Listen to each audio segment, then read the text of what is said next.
Que le Dieu de paix, bien-aimés frères et sœurs, vous sanctifie lui-même tout entier et que votre être, l'esprit, l'âme et le corps soient conservés irrépréhensibles lors de l'avènement de notre Seigneur Jésus, notre Seigneur et notre Sauveur. Amen.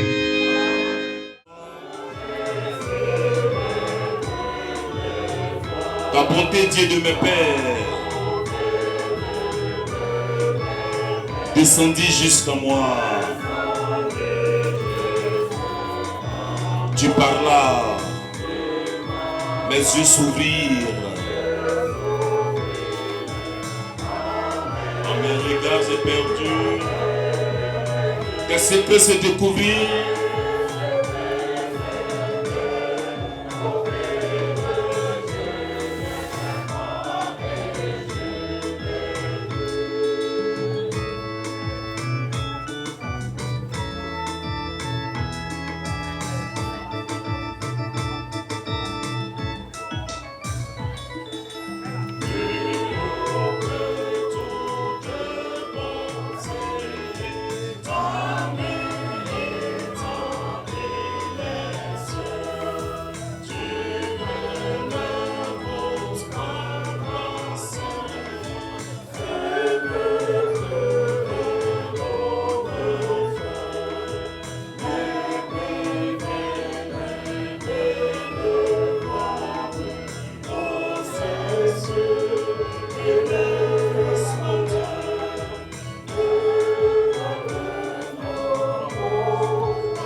L'évangile de Jésus-Christ selon Marc, chapitre 12, les versets 41 à 43. Nous lisons la parole de Dieu. Jésus était assis vis-à-vis du trône et regardait comment la foule y mettait de l'argent. De nombreux riches mettaient beaucoup. Puis une pauvre veuve vint aussi. Elle mit 2 petites pièces.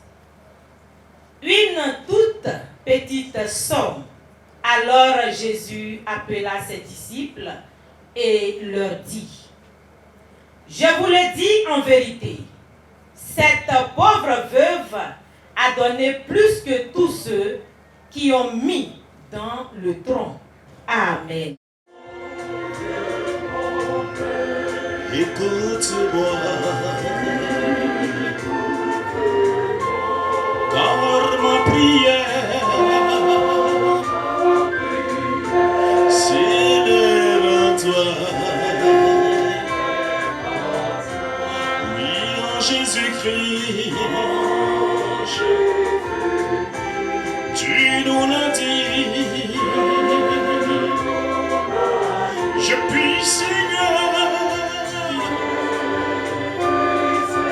d'ouvrir mon cœur en fais-moi grâce. Oh Dieu tout-puissant,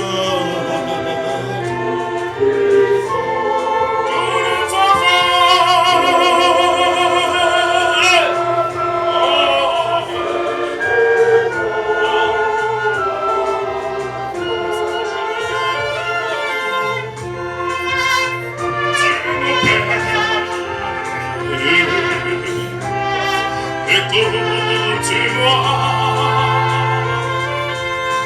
oh prière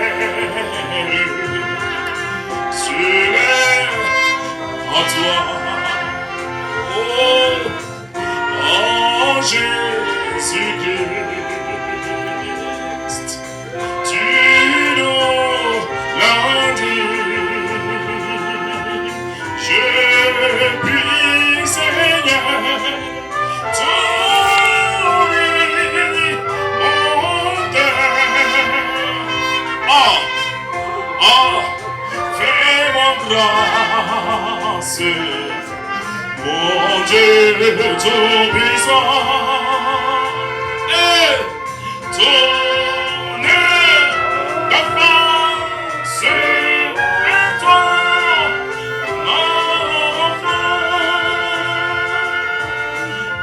Dieu, mon Père. Oui, mon Dieu, mon Père. Écoute-moi, écoute-moi. Quand ma prière se lève à toi. Oui, ma prière se lève à toi. Oh. Oui, en Jésus-Christ. Tu nous l'as dit. Je puis, Seigneur, t'ouvrir mon cœur, t'ouvrir mon cœur, t'ouvrir mon cœur.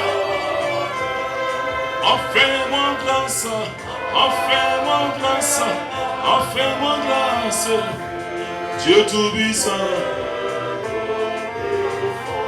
tourne ta face vers ton enfant.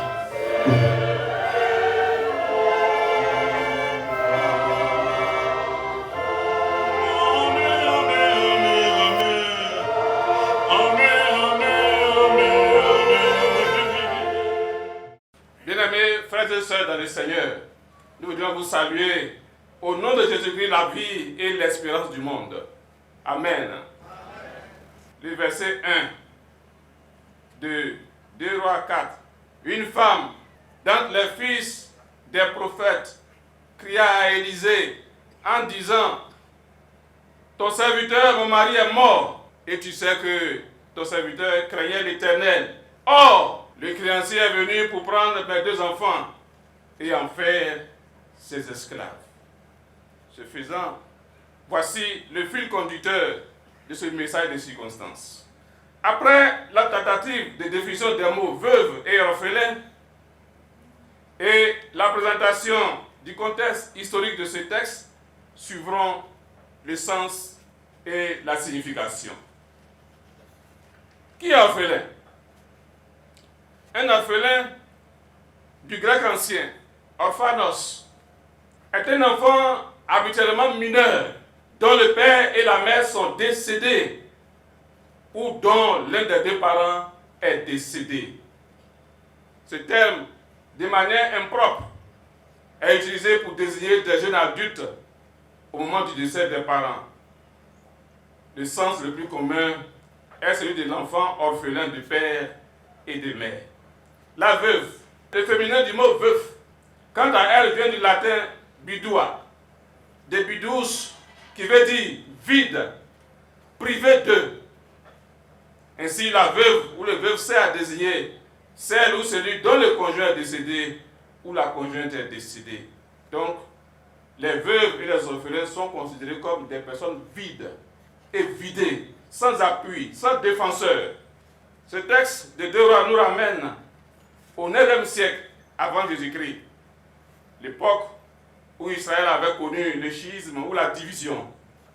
Il y avait le royaume du Nord où s'était déroulé notre scène et celui du Sud quelques années après la fin de la construction du premier temple de Jérusalem.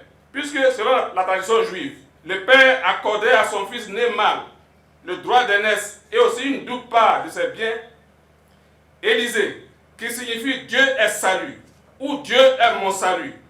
Au plan spirituel, se considérant le premier-né d'Élie en fait la demande, Élisée reçoit la double portion du pouvoir spirituel de son père, Élie, à travers le manteau reçu lors de son enlèvement au ciel. Voici, bien aimé, la source du premier de ces miracles spectaculaires. La supplique ou la requête d'une veuve qui est le test de notre prédication ce matin. Une femme d'entre les veuves des fils des prophètes cria à Élisée en disant: ton serviteur, mon mari, est mort, et tu sais que ton serviteur craignait l'Éternel. Or, le créancier est venu pour prendre mes 2 enfants et en faire ses esclaves. 2 Rois chapitre 4, verset 1. Cette veuve vit un drame. La manière de décrire la condition de vie rend triste et conduit inexorablement à la compassion et à la miséricorde. Car son époux, son bien-aimé, son chouchou, son actuel welcome durant les atiers, est décédé. Et puis encore, ses enfants sont menacés d'être réduits en monnaie d'échange. contre la créance. L'esclavage dont elle évoque ici peut être vu aussi comme un autre décès. En deux termes, cette veuve vit dans la privation de son bien-aimé, dans la privation de l'essentiel vital au quotidien et dans la perspective d'une privation de sa raison de vivre, ses deux enfants. L'homme de Dieu pose les conditions de sortie de crise à travers deux questions. La première, que puis-je faire pour toi? La deuxième, dis-moi, qu'as-tu à la maison? 2 Rois chapitre 4, verset 2. Le Christ Jésus aussi procédait quelquefois par questionnement. Le cas de Bartimée à Jéricho en Marc 10. Que veux-tu que je fasse pour toi? Dans cette situation dramatique, la veuve n'a formulé de besoin. Le prophète lui donne l'occasion de dire à haute et intelligible voix son besoin, parce qu'il veut composer avec le peu qu'elle a, pour qu'elle sache que ce qui est impossible à l'homme est possible à Dieu. Matthieu chapitre 19, verset 26. Alors dis-moi, qu'as-tu à la maison? Ou dis-moi, que possèdes-tu chez toi? Version top. Après cela, l'occasion est offerte à la veuve du prophète craignant Dieu de faire la liste de ses besoins.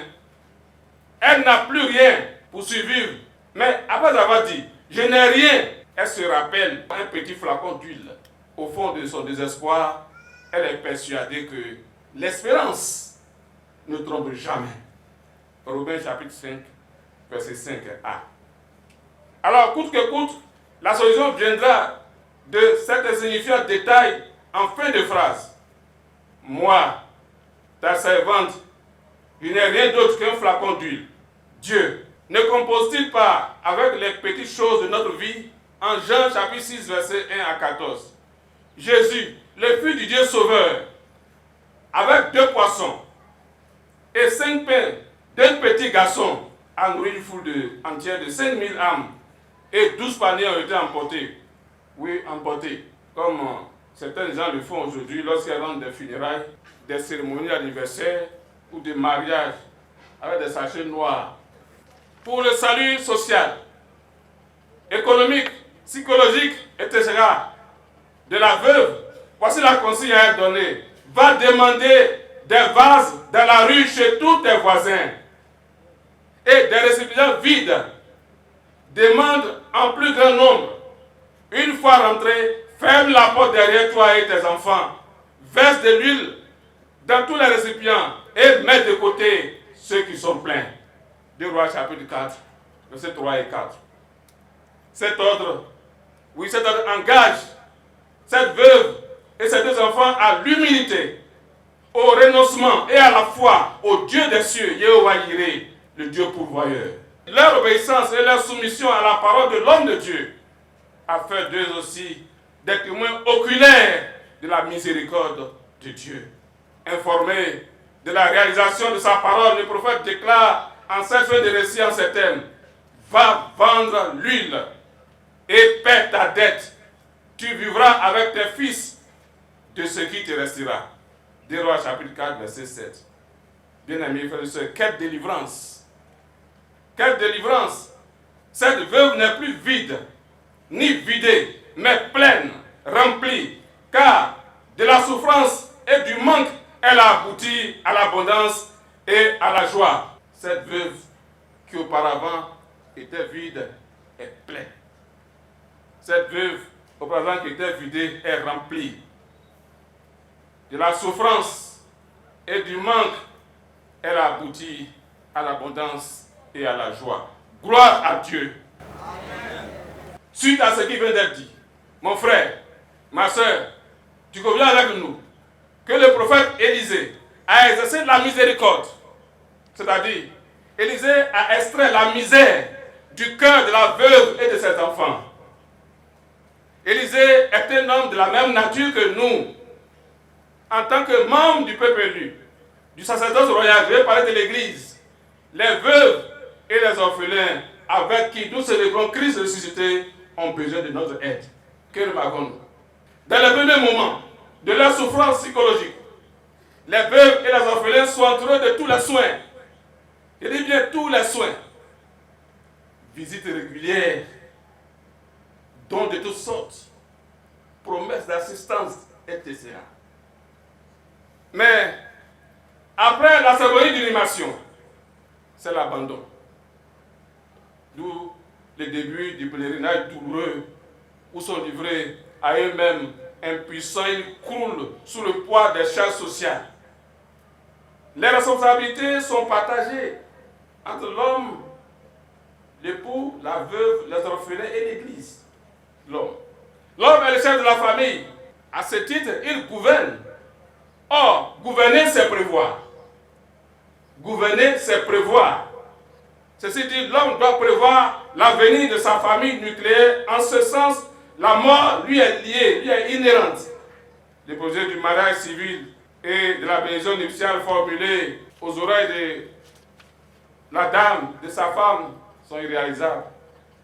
Du coup, après le décès du chef de la famille, la veuve et les orphelins sont dépouillés de tout. Pour éviter cela, l'homme de son vivant a l'impérieux devoir d'obéir aux 3 étapes du mariage, à savoir le mariage coutumier, le mariage civil et la bénédiction nuptiale devant Dieu, devant les hommes à l'église. En outre, il doit faire les mains et les pieds, de sorte que l'épouse et les enfants soient adoptés par sa famille biologique. Il ne faut pas créer des palabres entre la femme, les enfants et les parents. Doit-il dissocier les biens de la grande famille des siens? Il ne faut pas faire l'amalgame. Il faut dire à madame ce qui t'appartient et ce qui appartient à la famille. Comme nous sommes ici à Songo, là, il prend des terrains, nous vendons les terrains. Il faut vendre ton terrain, il ne faut pas vendre le terrain de la famille. Je vais vous dire quelque chose que je vais vous expliquer en bon français. Il y a un monsieur chez nous qui dit que quand on te confie les biens de la famille, tu es un intendant. Ce n'est pas pour toi, tu es un intendant. Et il dit dans son français, ni pour règlement assez oui, ni pour faux régler. C'est-à-dire, si on t'a confié les biens de la famille et que tu as spolié la famille, au moment où la famille a des besoins, il faut régler. Tu pensais que les biens étaient pour toi, alors que c'est les biens de la famille. Et nous vivons cela au quotidien dans notre milieu.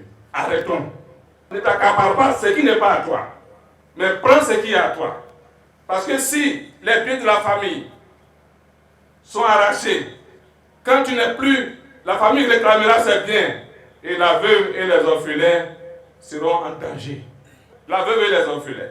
Parfois, les veuves et les orphelins paresseux deviennent la proie des personnes mal intentionnées qui profitent de leur situation pour les exploiter à des fins avilissantes. Il n'est pas rare de voir des jeunes veuves ou eux-mêmes des jeunes orphelines recourir à la prostitution pour nourrir leurs enfants et leurs frères.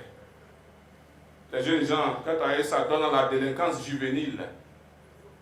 Et d'autres, nous avons l'ambition de se faire une place au soleil, visent l'Europe par des voies illicites. Et chaque fois, les médias nous font voir, nous font entendre qu'il y a des gens qui ont péri dans la mer. Si vous remarquez que quelquefois, les hommes vous abandonnent, Dieu n'est pas un homme pour mentir. Dieu ne saurait se détourner de vous.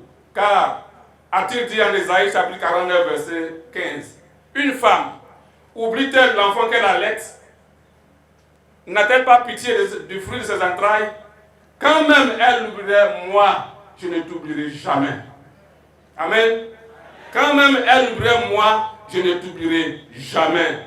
Donc la veuve, les veuves et les orphelins doivent regarder fixement Jésus-Christ à travers la prière et la méditation quotidienne de la parole de Dieu pour renforcer leur foi en Jésus-Christ. Vous avez reçu gratuitement, donnez gratuitement. Marc chapitre 10, verset 8.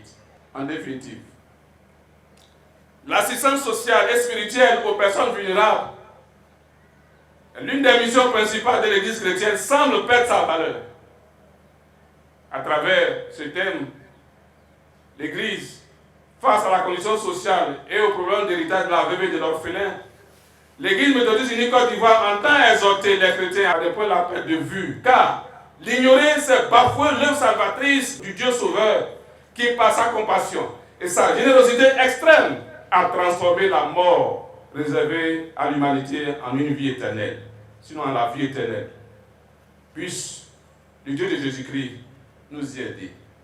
Dieu vous bénisse et Dieu vous garde. Amen. Merci pour ta parole qui se présente à nous.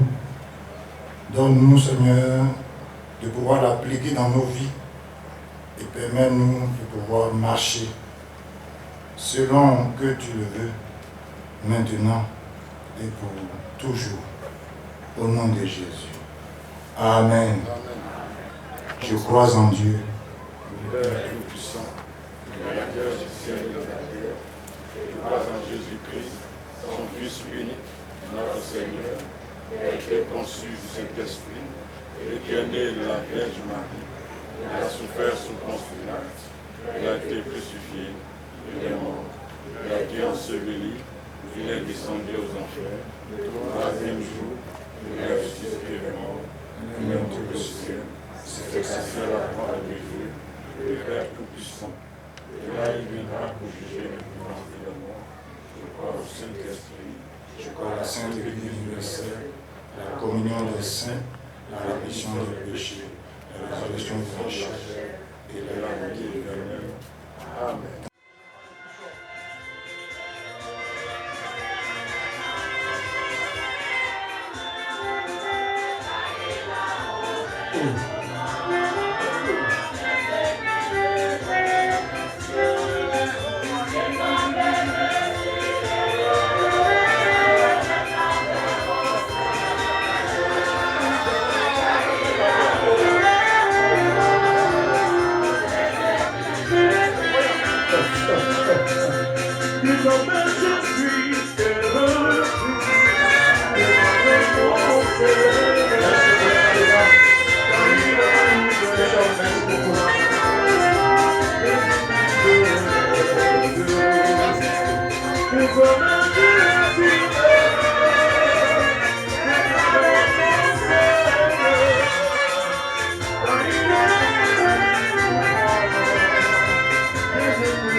Et pouvoir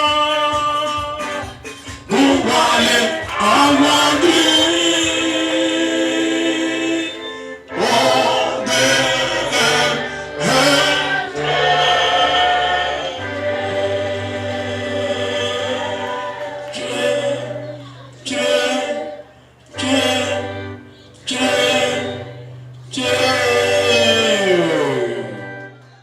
Seigneur, en reconnaissance de tous tes bienfaits, pour nos actions de grâce, pour cette offrande, nous te disons merci et nous voulons que tu l'acceptes afin qu'elle serve, Seigneur, à l'avancement de ton œuvre au nom de Jésus. Amen.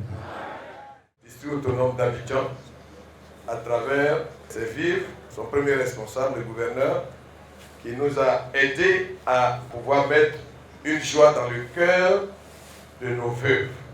Et c'est donc à juste titre que nous allons l'inviter lui-même. Nous allons inviter le secrétaire de la conférence lui aussi à symboliquement remettre un kit, symboliquement un kit.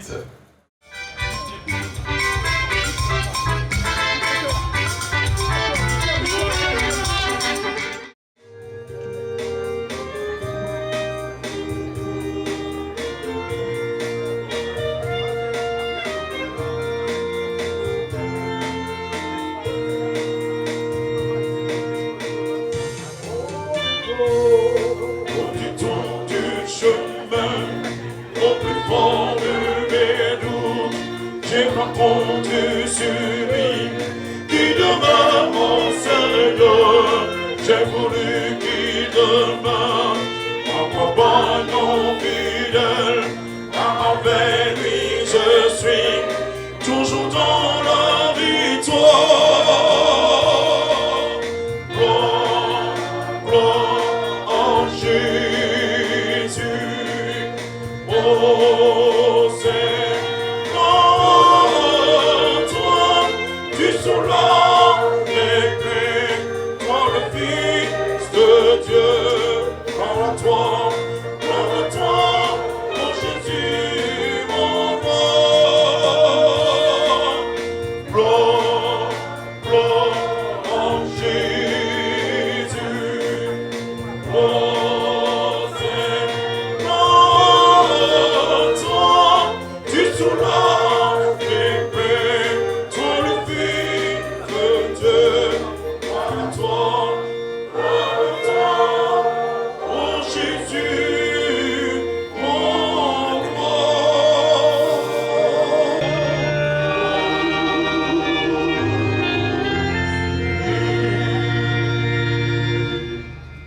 Que le Dieu de paix, bien-aimés frères et sœurs, vous sanctifie lui-même tout entier et que votre être, l'esprit, l'âme et le corps soient conservés irrépréhensibles lors de l'avènement de notre Seigneur Jésus.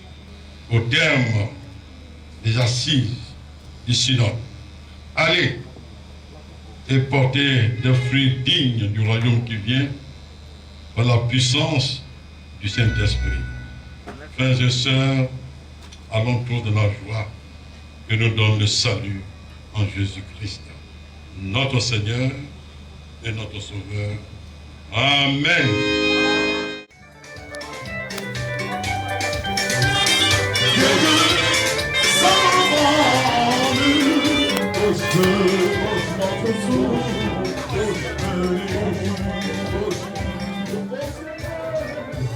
Oh Seigneur, il t'a parole de nous venons.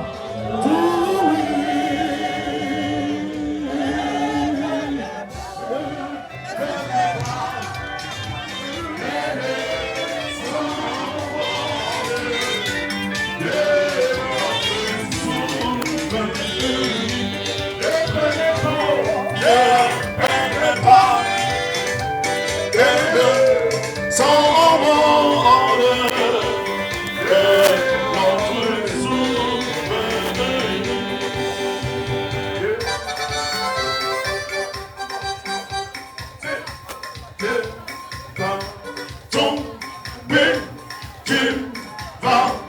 tomber, tu vas tomber, tu vas tomber, tu vas tomber, tu vas tomber. Tu viens avec ton jambelon. Attention. Sou, sou, sou, sou, sou, sou. Tu viens avec ton jambelon. Hey, c'est, hey, hey, hey, moi je viens. Non, je viens au nom de Jésus. Hey, C'est qui est sûr, tu vas tomber. Comme David a vaincu Goliath. c'est qui est sûr? C'est qui est sûr, tu vas tomber. Comme David a vaincu Goliath. Oh, tu vas tomber. Tu vas tomber. Tu vas tomber. Tu vas tomber. Tu vas tomber. Tu vas tomber. Jésus, je t'aime. Mon Jésus, je t'aime. Oh, fais-moi bisou. Oh, Jésus, je t'aime. Jésus, je t'aime. Oh, mon Jésus, je t'aime.